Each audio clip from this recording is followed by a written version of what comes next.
tous et bonsoir et bienvenue au journal télévisé bilingue sur Spectrum Television. Un seul titre au sommaire du 20h de ce 29 mars 2021. Fake news, c'est la réponse du gouvernement en ce qui concerne les images qui circulent sur les réseaux sociaux depuis le 26 mars dernier. Sur ces photos, on découvre une scène de massacre attribuée aux forces de défense et de sécurité d'hommes, de femmes et des enfants dans le village Foué-Bankoundou. Nous sommes dans le département de la Mémé, région du sud-ouest. Dans la suite de ce journal, la réaction du ministère de la Défense et le compte rendu de la descente du préfet de la Mémé dans le village Foué-Bankoundou où le massacre aurait eu lieu. Une fois de plus, bonsoir et bienvenue à cette édition d'information bilingue sur Spectrum Television. Nous ouvrons en langue anglaise avec vous, Cathy Kone. Bonsoir. Good evening, Ines Pangang. Good evening, ladies and gentlemen. Thanks for joining us on the 8 p.m. Bilingual newscast on Spectrum Television. Following the attack by the Islamic sect Boko Haram on the locality of the Banga, that is on the Waza Koseri stretch, on the night of Saturday to breaking Sunday, March 28th, the Ministry of Defense in a recent release indicated that or reviews that 3 deaths were recorded.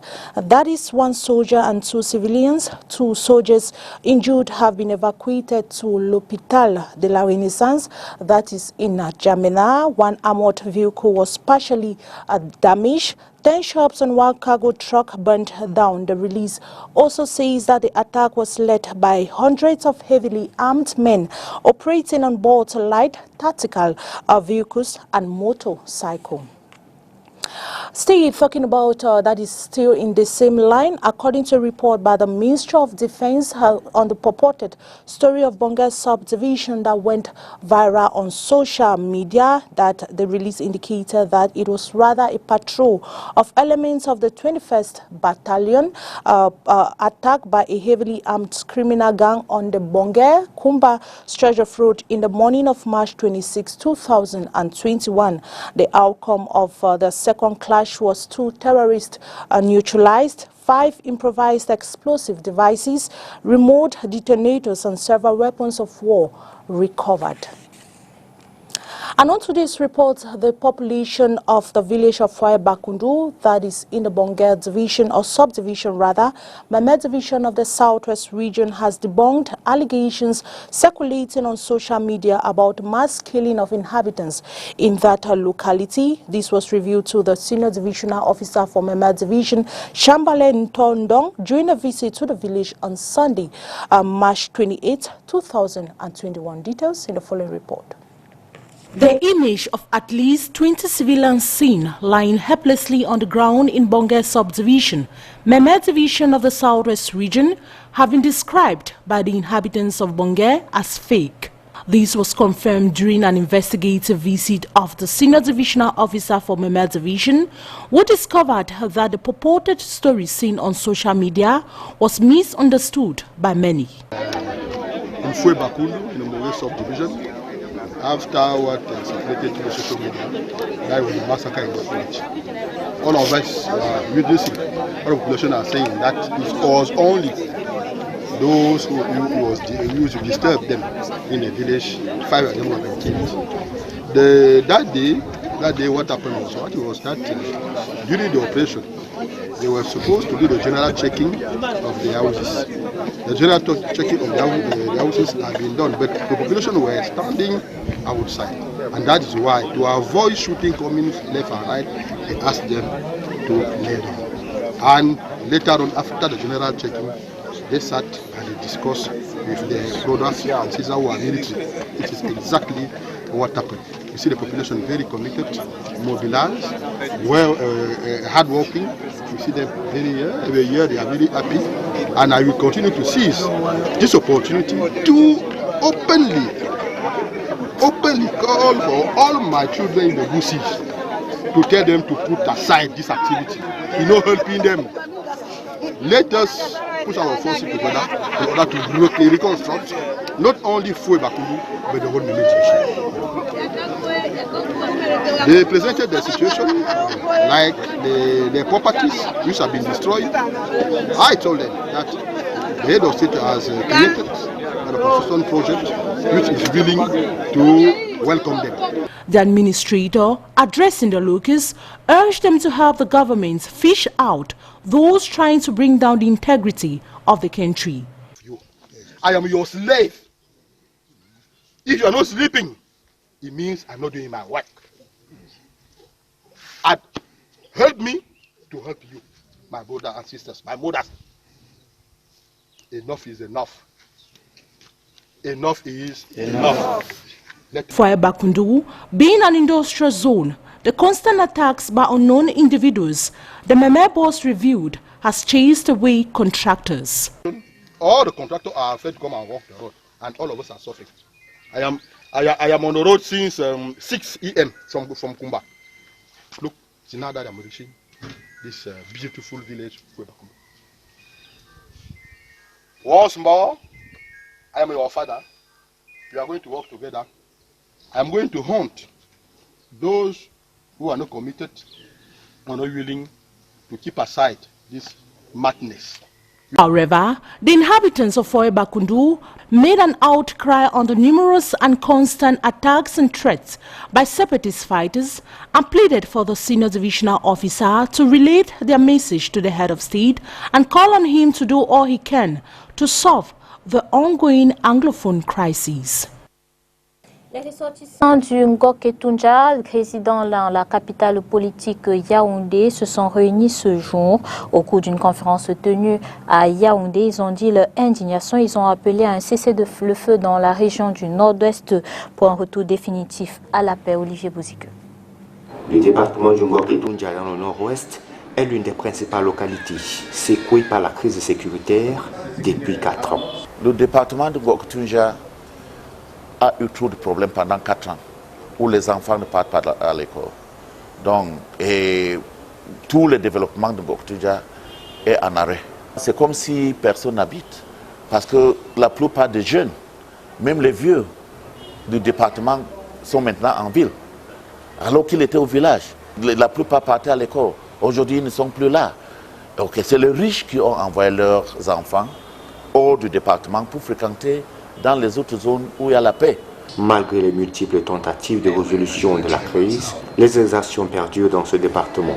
Élites et autres ressortissants de cette localité expriment ici leur ras-le-bol. On veut que tous les enfants de Ngok-Etunja aient la même possibilité d'être éduqués, la même possibilité d'aller dans le lycée, le même lycée qu'ils faisaient avant. Ce qui veut dire que nous venons ici chercher des solutions. Les solutions ne peuvent venir que de nous-mêmes, comme nous avons discuté, comme nous nous sommes rendus compte ici. Les solutions ne peuvent pas venir de l'extérieur, que ce soit pour Ngok-Etunja ou pour tout autre département. Sortez de la brousse parce que vous n'avez pas de chance. Sortez de la brousse et allez vous enregistrer dans les centres DDR. Et à partir de là, vous pouvez retrouver la vie normale. Ils ont chanté l'hymne de la paix pour faire entendre leur voix afin que cessent les sirènes de la violence dans le Ngok-Etunja et le Cameroun en général. Au Parlement, ce matin, 3 textes de loi sont analysés. Il s'agit entre autres du projet de loi qui ambitionne la facilitation du déplacement des populations entre le Cameroun et le gouvernement des Émirats arabes unis. Olivier Bouzique. À la Commission des affaires étrangères de l'Assemblée nationale depuis ce matin, l'on examine les rapports de 3 projets de loi déposés en plénière la semaine dernière. Il s'agit entre autres du projet de loi autorisant le président de la République à ratifier l'accord d'extraction entre la République du Cameroun et la République fédérative du Brésil, signé le 3 septembre 2019 à Brasilia. Cet accord résulte de la volonté commune des 2 États d'établir une coopération plus efficace dans le cadre de la prévention et de la répression des infractions. Sa mise en œuvre permettra, par exemple, la protection des intérêts de la diaspora camerounaise. Le second projet de loi est celui autorisant le président de la République à ratifier l'accord de Georgetown, révisé le 9 et 10 décembre 2019 à Nairobi. Signé en 1975, l'accord de Georgetown est l'acte constitutif du groupe des États de l'Afrique, des Caraïbes et du Pacifique qui était destiné à promouvoir et développer des relations économiques et commerciales entre les États membres. La ratification de cet instrument juridique confortera la volonté du Cameroun de continuer à œuvrer pour la promotion de la solidarité et le renforcement des liens entre les États membres. Le troisième texte est le projet de loi autorisant le président de la République à ratifier l'accord de coopération entre le gouvernement de la République du Cameroun et celui des Émirats arabes unis relatif à la facilitation d'obtention du visa. Sa ratification devra, selon l'exposé des motifs, faciliter les déplacements des ressortissants camerounais vers les Émirats arabes unis et permettra sans doute d'accroître les échanges diplomatiques, économiques et commerciaux entre les deux pays. Les trois projets de loi feront objet de débat général au cours de la séance plénière prévue ce 30 mars dès 10 heures.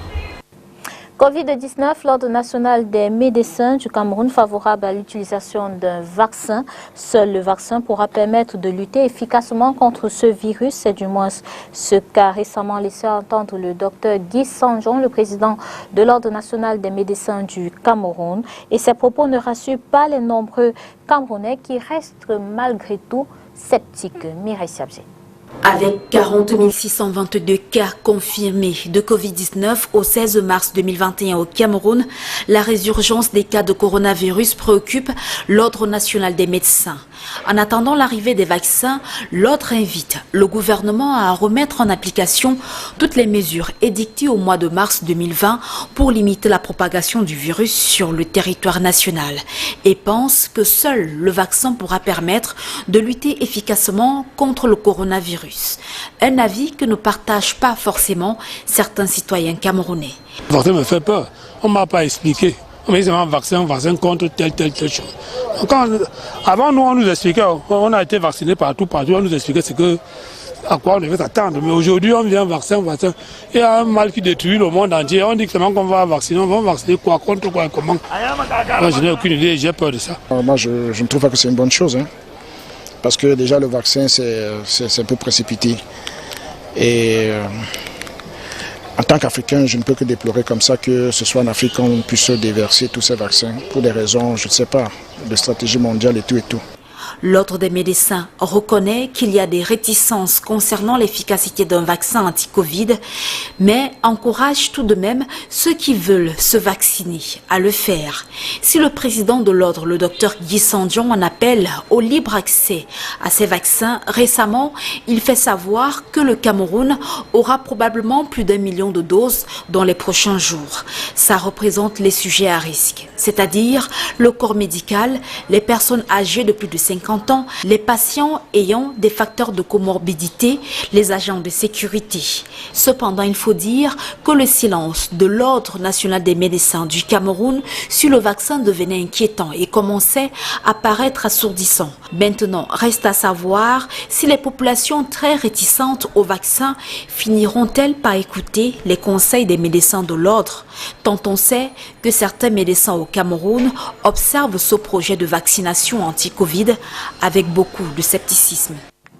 And stay on our health page in a bid to fight against the spread of the deadly coronavirus, a pandemic that is in the Konya municipality. It is in the southwest region of the country. The Ministry of Social Affairs, along with the local councils, have donated protective kits to the vulnerable population of their community. This donation was carried out by the mayor of Konya, that is Dr. Barrister Josh Musima. Christa Asexwele gives us details in the following report. Your Royal Majesties, dear beneficiaries, invited guests, ladies and gentlemen, I welcome all of you today for this very important exercise, which I will call twin exercises. First of all, to distribute kits or equipment to the vulnerable in the municipality, and also to distribute kits for the fight against COVID-19. Mobile hand washing stations, bleach, hand sanitizers and so much more was the package presented to the most vulnerable population of Konya municipality by the mayor, Dr. Barrister Musima George Lobe, to help fight against this deadly coronavirus disease. It is worthy to note that this donation that took place at the temporal office of the mayor in Kumba is in collaboration with the Ministry of Social Affairs and the local council to assist the needy of this community. In the course of the event, the mayor called on the population present, especially the traditional rulers who he considers flag bearers in their various communities, to transmit the news of the second wave of this virus and advise them on the continuous and strict respect of all barrier measures put in place by the government to stop the virus from spreading in their communities. Let's talk about something else. The governor of the Southwest region, Benato Kaliabilai, alongside the delegate for secondary education, Hannah Itunde, have presided over an open door day ceremony at the government's Thenica High School in Tiko, where the students displayed their projects and creations to the authorities. Once more, Christelle Asek Swele.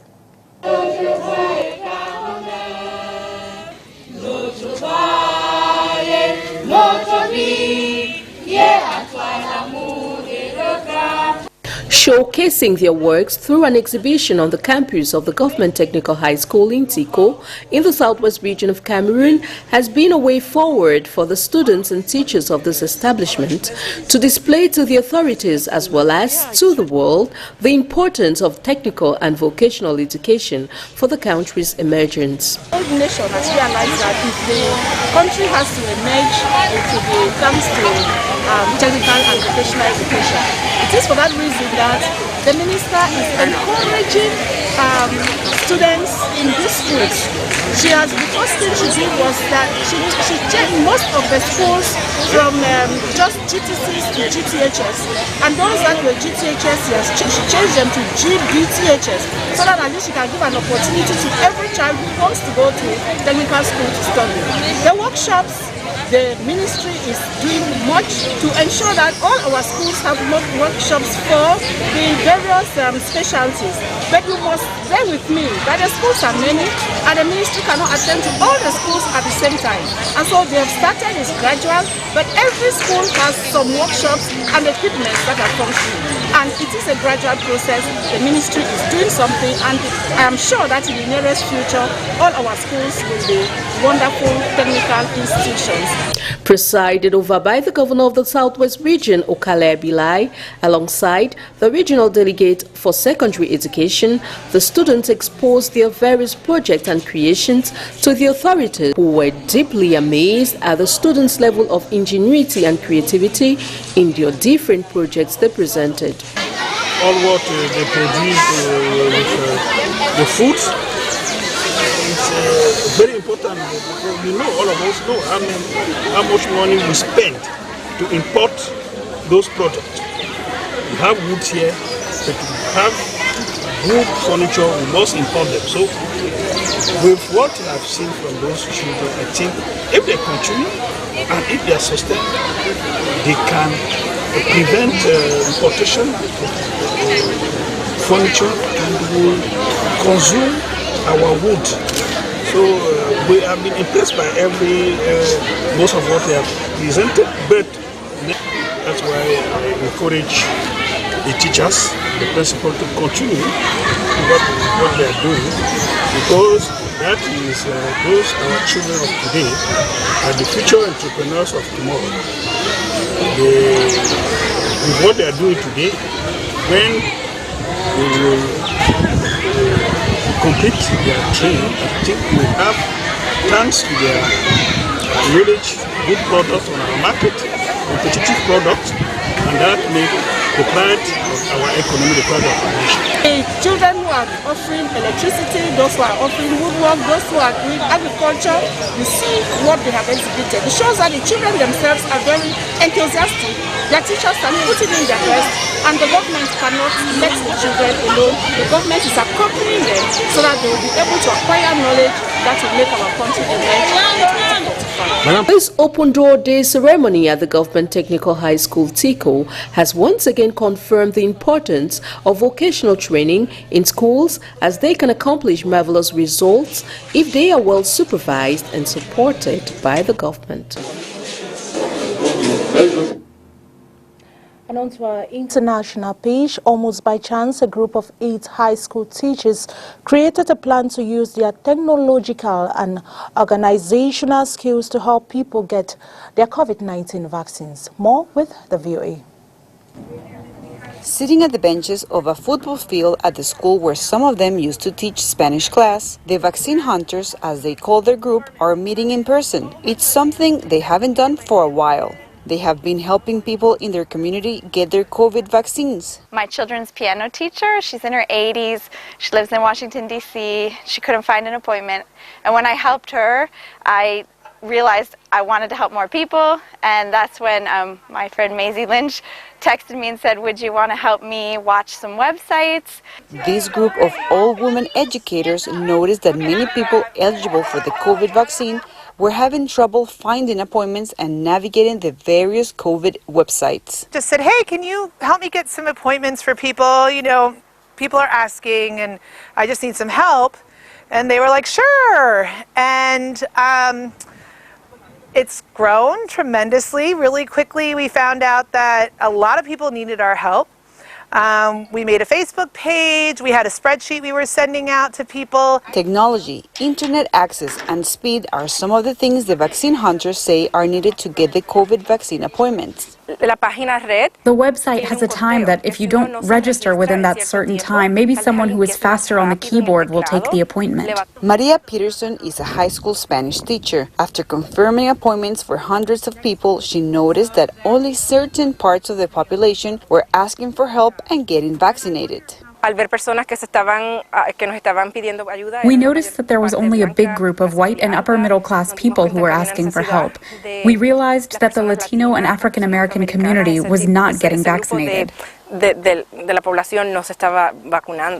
Members of the vaccine hunters say many in minority communities are worried about the vaccine safety. People are very afraid because of their immigration status. They think they need to have documents. This is a pandemic and it is a public health problem, and the government wants everyone to receive their vaccine.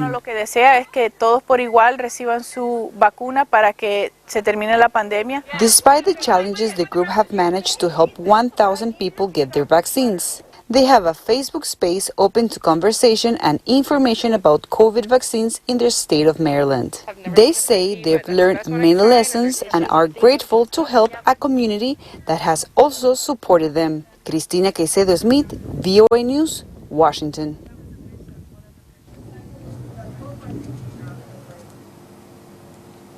Let's now talk about sports. The indomitable Lions of Cameroon are set to lock horns with the Amavobis of Rwanda at the Japoma Stadium.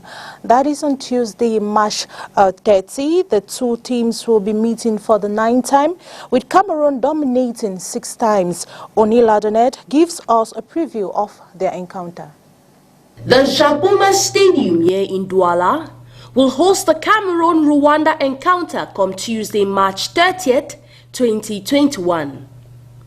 With their failure in prior, the indomitable Lions will be looking for ways to redeem themselves after their poor performance against Cape Verde. The need to satisfy fans, judging that this match will be played at home, might just be the motivating factor for victory. For now, the boys of Antonio Conceição have qualified as hosts and occupy the first position in Group F with 10 points. For the Amavubis, this must be a win match if they ever nested feelings of taking part in the 2021 AFCON. With just one spot remaining in Group F, the Rwandan side is out to hunt for the second place.